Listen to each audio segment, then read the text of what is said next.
you've booked your Amtrak ticket and you realize that you're going to be on a train for 2 days, what do you do?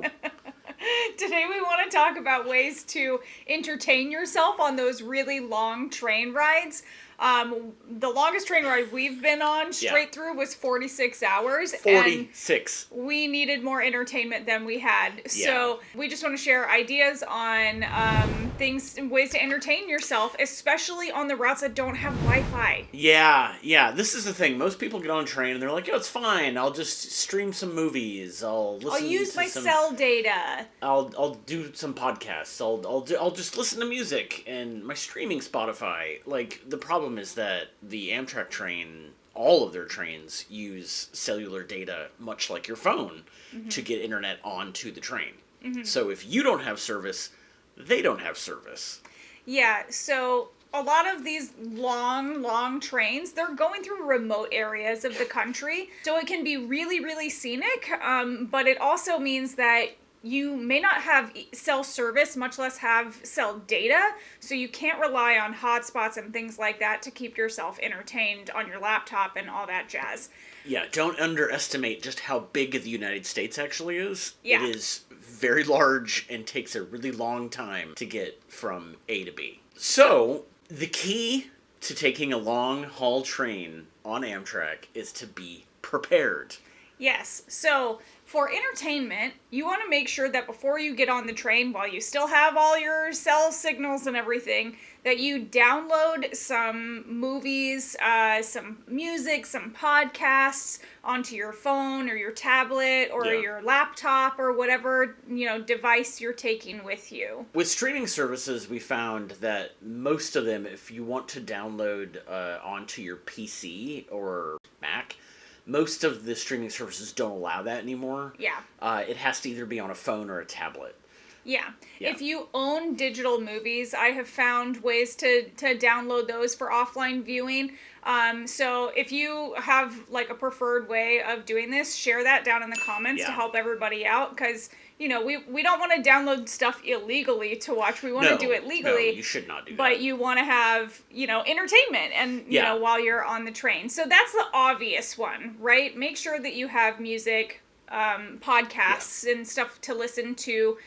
Bonus points if it's like a podcast or something about somewhere that you're going on the train. Yeah, it's a good idea. I did that when we went to Salem, Massachusetts, and that was really cool. When the Wi-Fi does work on the train, it's really great. I know at some point when we did our USA Rail Pass 30-month-long day tour, not 30 months, 30-day-long tour, I actually watched a football game on a Saturday and had some people behind me in the observation car actually watching with me. And it was spotty, but it was enough to, I watched enough of it that I was like, okay, that worked. It worked okay. Yeah. And make sure you take headphones. Yeah. Don't be that person on the train who's, listening to your music out loud off of your phone or whatever. Take headphones. And if you're traveling with someone else, take headphones with cables and with a headphone splitter. Yeah. So if you want to watch a movie together off of a tablet or a laptop or something like that, you can both have headphones and watch a movie together.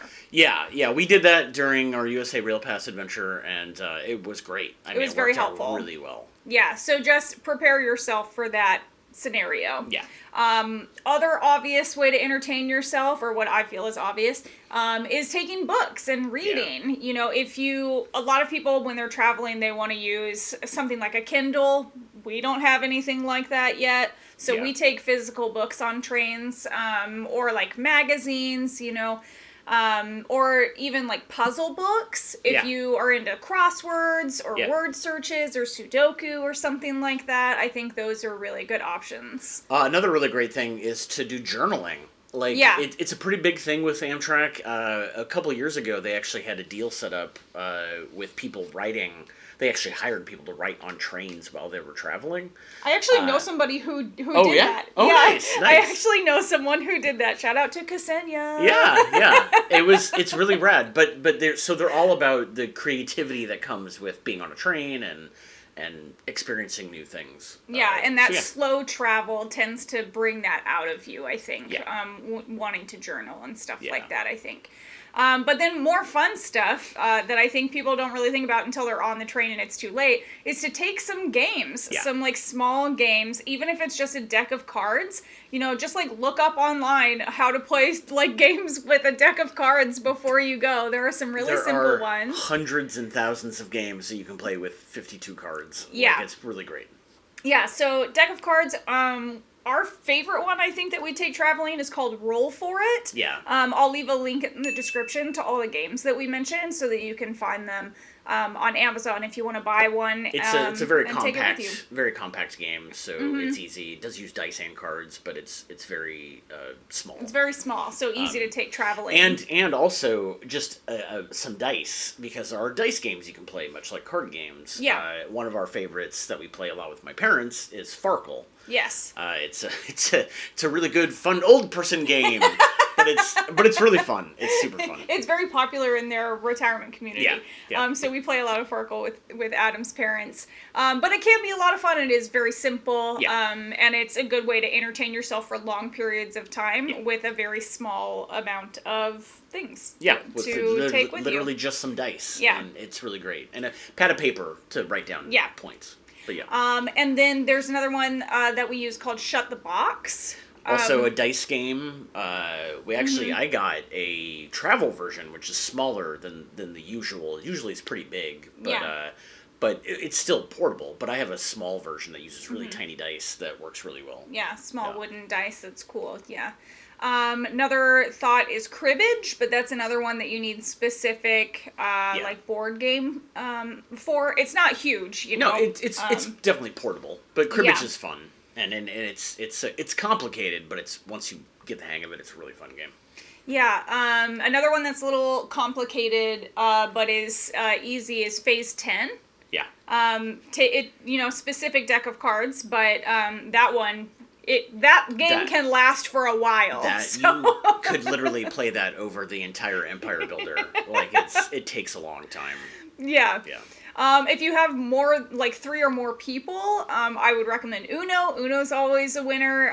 It's good for families, for people of all ages. It's simple and easy to understand. But if you have other games that you like playing on trains, leave those down in the comments too. Something like that's small, portable, easy to travel with. I guarantee you there's things we're not thinking of. So even just now, it's like I used to have a travel like Yahtzee that would come along, which was good, or a travel Scrabble, which it was like a folded. You could play the back I of remember the card. that. Yeah. The first time I played you or taught you how to play Scrabble, you beat me. It was super fun. Yeah, with that set, I do remember that. Yep. But for entertaining yourself, you always want to watch the scenery on a long train ride. It's fascinating to watch the landscape change as you're crossing the United States. And especially like if you're on the East Coast, it's really cool to go through all those tiny towns and like see the history. Like I feel like you can just feel the history more when you're up in New England on the train, as opposed to like we live in California and we don't have those like older even when we were doing, I think it was the Sunset Limited between New Orleans and Los Angeles. There were so many small towns going through Louisiana with like you just kept counting the number of cemeteries we were passing by. It was fascinating. Yeah, we love an old cemetery. Yeah. So just learn to appreciate the vast landscapes of the country and the history of the country from a train window. It can be really, really fascinating. It's really cool. And sometimes like you'll go in places where cars can't go. So on the California Zephyr, you're gonna find places that only a certain number of people have gone to, and it's really cool. It's really rad. that was really cool on the Zephyr. While you're doing it, make sure that you're taking your photos and videos to show all your friends when you get back home, but make sure that when you're shooting through the observation car windows that you actually push your phone up against the window, because that will keep the glare from ruining your photos. Yeah, it's a good way to eliminate glare. Push your camera or your phone or whatever all the way up to the glass, and that'll get rid of the glare. You'll get much better photos that way. One of the other options is just to talk to other people in the observation car or in the coach cars. It's so easy. People are there. They want to be social. They want to talk. I don't know how many conversations we've had just randomly with people. It's really great way to meet people, and because everybody's going for a reason, and it's curious. To me, I'm very curious to know why. So I like to talk to them and find out why they're taking this certain train. Yeah, people are generally a lot more friendly on the train than, say, on an airplane. So, you know, you can meet some really interesting people, and I always think that it's interesting to hear from people why they're taking the train instead of flying, you know, because I think it takes a certain type of person, and not everybody is able to appreciate train travel. Some other kind of random things. We once saw somebody, they had a little, like, portable espresso machine. Yeah. Not really espresso, but a coffee maker. And she was making coffee for her family. She had, like, 15 different kinds of beans and was, like, trying different cups of coffee just to figure out what she liked and what her family liked. It was really interesting. It was fascinating to be kind of a fly on the wall for that whole experience. At one point, they also offered us coffee. They did. But they were very nice. Yeah, I don't drink coffee, and I think you literally had just bought a cup of coffee. I just had finished. I can only have so much coffee, but I was like, oh, it smelled so good. It was just sitting by. It smelled so good. It was really nice. They were really friendly. Yeah. We've also seen a number of people knitting or crocheting on Amtrak trains. Yeah. Forgive me, I don't know which one is which, knitting and crocheting. But we've seen people with yarn and stuff, you know, doing either knitting or crocheting in the observation car on the trains. We've also seen some people take some small puzzles to do at a table in the observation car. If you're going to do that, obviously, it needs to be a small enough puzzle that you can do it in one sitting. Yeah. So, you know, just be aware. Keep that in mind.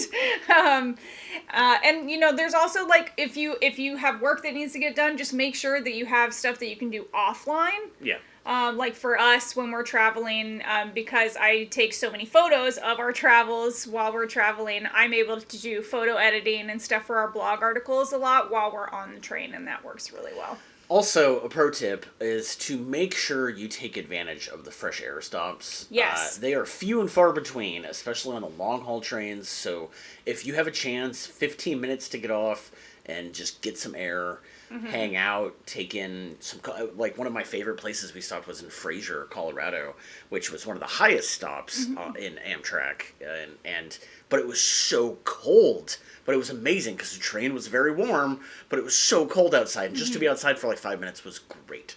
Yeah, it's really important for my mental health personally to get fresh air every day. So I do really struggle sometimes with the long train rides, doing them all in one go. So make sure you are taking advantage of those fresh air stops when you can, just to like get some fresh air. Like he said, stretch your legs, walk around a little bit. Yeah. And appreciate some of these small towns that you're going through, because it's really interesting. If you do stop in El Paso, pray that they have the burrito lady there. Yes, Juanita! She was incredible, sells burritos, homemade burritos, just bean and cheese burritos. They were so good. Yes. So good. She had other burritos that weren't bean and cheese. She had other ones, but I can't eat peppers or spicy foods. Very spicy. So we just went with bean and cheese ones. So but good. From the station in El Paso and like right around there, you can actually see very clearly into Mexico. You can see across the border into Mexico. I would not be surprised if Juanita actually lives in Mexico and then comes makes the burritos. You know, they were obviously homemade because it was just she had a cooler full of burritos, warm burritos, wraps of warm burritos. Yeah. It was so good. People were buying like 5-6 of them because it was the hottest, freshest, cheapest food you can get on that train. The Sunset Limited going from LA to New Orleans. Yeah. It was great. It was really great. Yeah. So if the staff tells you that Juanita the burrito lady is going to be there in El Paso, get off the train quick too, because the line got long line. Yeah, and she might sell out or something, you know, or you might run out of time. They actually stayed longer at the fresh air stop than we were supposed to, so that everybody could get burritos from Juanita. The staff was so excited about her being there. It was so great. It was great. So take a little bit of cash and get some burritos from Juanita in El Paso if you can. If you can think of anything else that you would do to entertain yourself on a train, leave it down in the comments. Let's start a conversation about it, because God knows there's a million things we're not thinking of, but you have to be prepared. Make sure that you know you're going to be on a train for a long period of time, and that you're going to be able to not go crazy sitting around staring out the window. Yeah, because if you have ways to entertain yourself when you get bored on the train, it's a really enjoyable experience. It really can be. But if you're sitting around just like, I'm bored, then you're not going to have a good time. So if you prepare beforehand by downloading, movies and music and podcasts and take a card game or whatever, I think you'll have a much, much better time. All right. If you have any questions, ask us down in the comments, and we'll see you in the Great Wide somewhere.